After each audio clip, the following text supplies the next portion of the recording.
Hello and welcome to today's episode of the Jacksonville Jaguars Insider Podcast.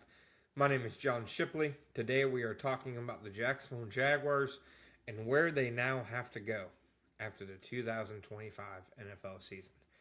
The season has ended for the Jacksonville Jaguars. There were trash bags and cardboard boxes out in the locker room on Monday as players cleaned out the locker room and began to depart for the offseason.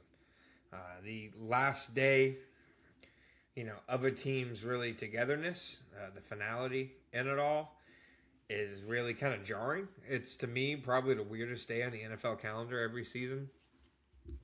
Just because there's never been a single team in NFL history, and maybe I'm exaggerating. I don't know if I could actually be actually on that. But NFL teams change a ton every season, one way or another. Even if you're returning a bulk of your starters, your depth is changing, your coaching staff is changing.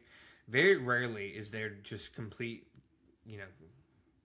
carryover from the previous year. Even in a year where the Jaguars had a lot of that. And in past years where they've had a lot of that. 2018 and 2023, both years after they went to the playoffs, completely different teams.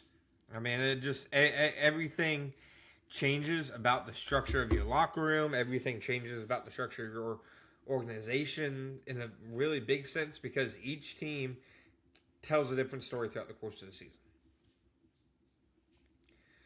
No matter what, you can't just go into one season thinking that it will be what happened the season before. You have to earn it and fight for it every single week. And the Jaguars should know very much so that you can't just be expected to replicate success. Now, I know Liam Cohen wasn't here when they didn't replicate that success in 2023.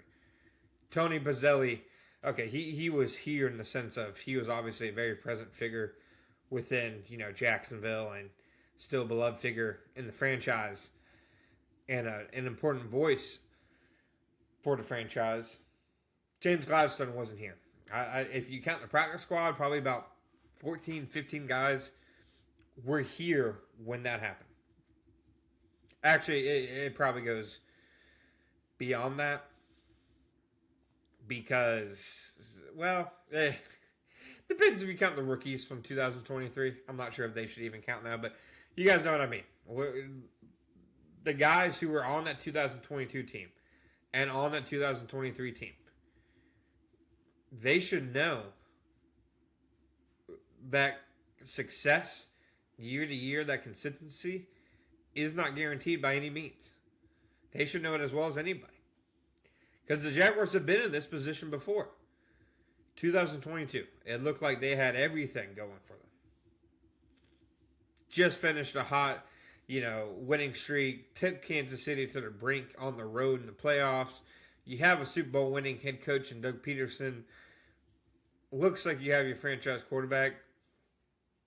You're returning the coaching staff, most of the offense and defense, while adding a few pieces such as Calvin Ridley.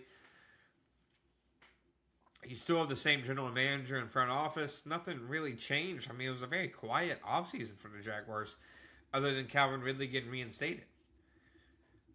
And ultimately, they failed. They went 9-8 for the second year in a row. This year's playoff loss, I think, felt different than 2022 because this team felt like it had an actual window to compete for a Super Bowl in the AFC. I mean, I think even the staunchest Jaguars supporters had doubts that they were going into Kansas City and winning that game a few years ago. They went 9-8 and skated into the playoffs after a wild run in 2022. That involved the first place team absolutely collapsing in the Tennessee Titans. Not to take away from what the Jaguars did that year and how special of a year it was for the fan base, etc., because it was. For my career, I made a lot of core memories. This year was different.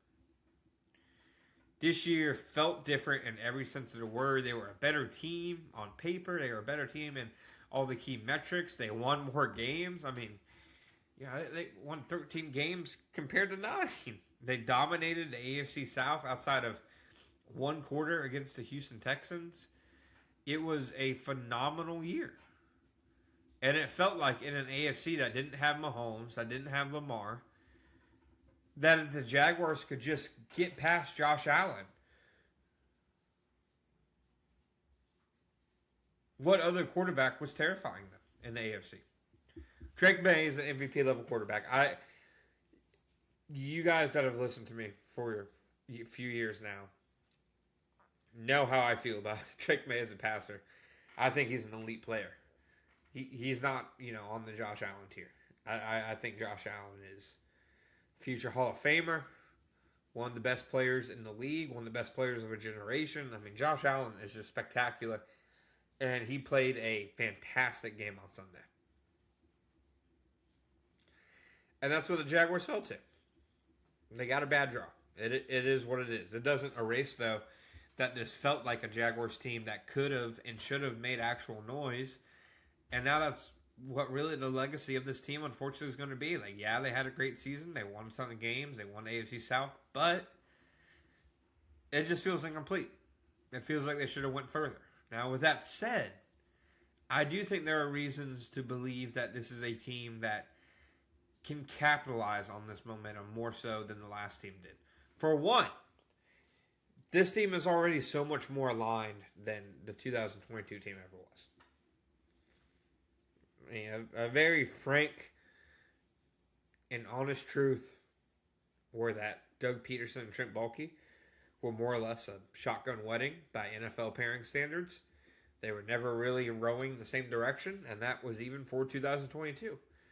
There were disagreements, during the 2023 offseason between them. I'll never forget, after the way the 2023 season ended, they don't hold a press conference together, which, if you're not going to do that, that's fine. But a lot of teams do it to show unity, in their leadership front. But if you want to do it separately, okay. Baalke's came like 2 or 3 weeks after Doug Peterson's. And then he completely buried Doug. And I'm not even saying he was wrong, because I think he was right. But it just showed the disconnect at the time and why maybe that wasn't really sustainable. I don't think there's an ounce of that disconnect, for the Jaguars. Liam Cohen, James Gladstone, and Tony Boselli are rowing in the same direction. They are, arm in arm, step for step going the same way. That wasn't the case before, and I do believe that's a very important, distinct difference. Because, it felt like they had caught magic and caught lightning in a bottle in 2022. It felt fleeting, even in the moment, frankly. Even when they were 8-3, did it really feel like they were 8-3? I don't think so. So, for the Jaguars, I think there's reason to believe this is different. Another one is that year, a lot of the,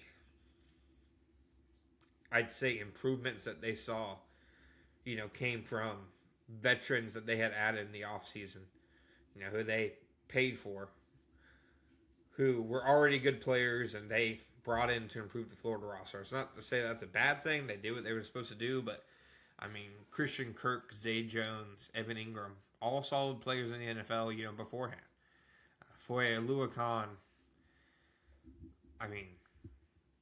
Rayshawn Jenkins,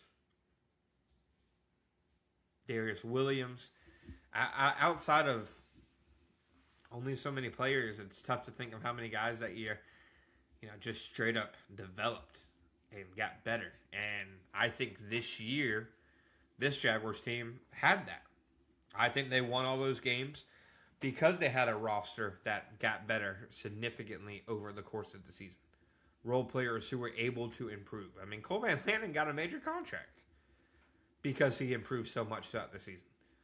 So I think that's the most critical difference. We've seen this coaching staff, as long as it stays intact, which I expect it to relatively do so, we've seen it work its magic. And we've seen it make a big impact on the whole roster. And I think the way things have trended for the Jaguars since they hired Liam Cohen, I don't expect that to change. So, yeah, this loss should sting. They had a real chance to do something, but they didn't. And that's the NFL, and that's sports. Thank you guys for listening to today's episode of the Jacksonville Jaguars Insider Podcast. My name is John Shipley. Be back next time.